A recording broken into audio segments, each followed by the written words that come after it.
पंचांग ही भारतीय संस्कृतीतील काळ मोजण्याची एक शास्त्रीय पद्धत आहे. पंचांग या शब्दाचा अर्थ 5 अंग असा होतो. कोणत्याही पंचांगात प्रामुख्याने खालील 5 गोष्टींचा विचार केला जातो. पंचांगाची 5 मुख्य अंगे. तिथी. चंद्राच्या कलांवर आधारित दिवसाला तिथी म्हणतात. एका महिन्यात एकूण 30 तिथी असतात. शुक्ल पक्षातील 15 आणि कृष्ण पक्षातील 15.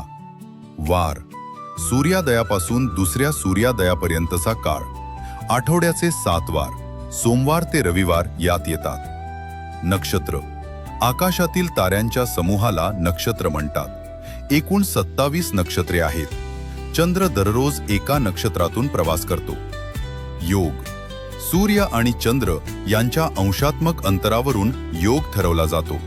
एकूण 27 योग असतात. करण. एका तिथीचा अर्धा भाग म्हणजे करण होय. एका तिथीमध्ये 2 करणे असतात. पंचेगाचे इतर महत्त्वाचे घटक. पक्ष. एका महिन्यात 2 पक्ष असतात. अमावस्येनंतरचा काळ शुक्ल पक्ष चांदणे आणि पौर्णिमेनंतरचा काळ कृष्ण पक्ष अंधार असतो. राशी. एकूण 12 राशी असतात, ज्यावरून व्यक्तीचे भविष्य किंवा ग्रहस्थिती समजते. मुहूर्त. शुभ कार्यासाठी जसे की नवीन व्यवसाय सुरू करणे किंवा पाया भरणे कोणता वेळ योग्य आहे हे पंचांगावरून ठरवले जाते. पंचांगाचे